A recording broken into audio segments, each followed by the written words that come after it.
বিশ্বাস করুন, আপনি অন্যের সঙ্গে যা করবেন ঠিক সেই জিনিসটি আপনার কাছে আবার ফিরে আসবে।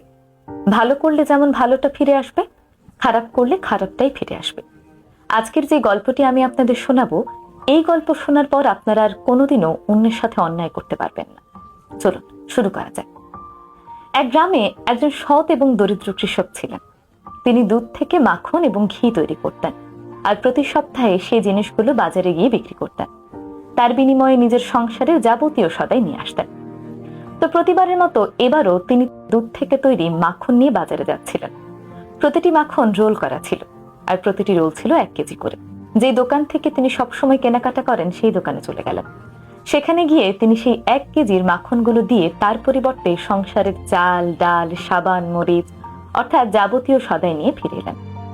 তো সেইবার দোকানদার কি মনে করে ভাবলেন, এতদিন ধরে এই লোকের সঙ্গে ব্যবসা করছি, আজকে একটু দেখা যাক তিনি আসলে আমাকে সঠিক পরিমাপে মাখন দিচ্ছেন কিনা। যেই ভাবা সেই কাজ, তিনি একটি বাটখারা নিয়ে সেই মাখন পরিমাপ করলেন। পরিমাপ করে দেখলেন কৃষক 1 কেজির যে মাখনগুলো দিয়ে গিয়েছেন সেগুলো আসলে একটিও 1 কেজির নয়, প্রতিটি 900 গ্রাম করে। এই জিনিসটি দেখে দোকানদার তো ভীষণ রেগে গেলেন। অপেক্ষা করতে লাগলেন পরের সপ্তাহে কৃষক কখন আসবেন।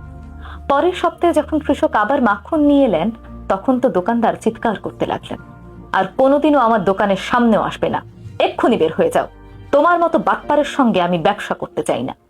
কৃষক তো হতভম্ব হয়ে গেলেন। তিনি দোকানদারের কাছে জানতে চাইলেন কি হয়েছে। তখন দোকানদার বললেন, এতদিন ধরে তুমি আমাকে 1 কেজির যে মাখনের রোলগুলো দিতে সেগুলো আসলে একটিও 1 কেজি ছিল না। আমি গতকালই পরিমাপ করে দেখলাম সবগুলো রোল 900 গ্রাম করে। তোমার মতো চিটিংবাজ বাটপারের সাথে আমি আর কোনোদিনও ব্যবসা করব না। এই কথা শুনে কৃষক মন খারাপ করে বললেন, দাদা রাগ করবেন না, আমি খুব গরিব মানুষ, আমার কাছে বাটখারা কেনার মতো কোনো টাকা ছিল না। তাই প্রতিদিন আপনার দোকান থেকে যে 1 কেজির চিনি নিয়ে যেতাম, আমি সেই চিনিটাকে দাঁড়িপাল্লার এক পাশে রাখতাম, আরেক পাশে মাখন রাখতাম। আপনার সেই চিনির বিপরীতে 1 কেজি মাখন আমি প্রতিদিন নিয়ে আসতাম। এই কথা শুনে দোকানের মুখ সাথে সাথে বন্ধ হয়ে গেল। দোকানে কিন্তু ইচ্ছে করে কৃষককে ঠকিয়েছেন, কিন্তু দেখুন প্রকৃতির কি নির্মম উপহাস। তিনি কৃষককে ইচ্ছে করে ঠকালেও অনিচ্ছাকৃত ভাবে কিন্তু তিনি নিজেই ঠকে যাচ্ছিলেন বারবার। আমাদের জীবনটা আসলে এমনই। যিনি ফরমালিনযুক্ত ফল বিক্রি করেন তিনি চিন্তা করেন, এই ফল তো আমি খাই না, আমার কি।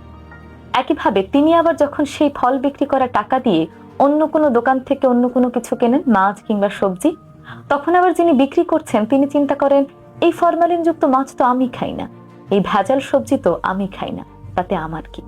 আমরা চিন্তা করি না আমরা কারোর সাথে যে অন্যায় করি তা কোনো না কোনো ভাবে আবার আমাদের কাছেই ফিরে আসে। এই চক্রটা আসলে এইভাবে চলতেই থাকে। আপনি অন্যায় করে যদি চিন্তা করেন আমি তাকে ঠকিয়ে বেঁচে গেলাম, তাহলে আপনি ভুল ভাবছেন। উপরে সৃষ্টিকর্তা একজন কিন্তু বসে আছেন। কথায় আছে না, পাপ বাপকেও ছাড়ে না। সৃষ্টিকর্তা বসে বসে কিন্তু ঠিকই অঙ্ক মেলাচ্ছেন। একে একে তিনি 2 যেমন মেলাচ্ছেন, তেমনি 2-এর সাথে 2 বাদ দিয়ে তিনি কিন্তু আপনার শূন্য করে ফেলছেন। তাই অন্যকে ঠকানোর আগে সাবধান, মনে রাখবেন আপনি যা দেবেন আপনার কাছে তাই ফিরে আসবে। তাই সব সময় মানুষকে ভালো কিছু দেওয়ার চেষ্টা করবেন, তাহলে সেই ভালোটা অন্য কোনো উপায়ে অন্য কোনো ভাবে আপনার কাছে আবার ফিরে আসবে। গল্পটি কেমন লাগলো অবশ্যই আমাকে কমেন্ট করে জানাবেন। ধন্যবাদ।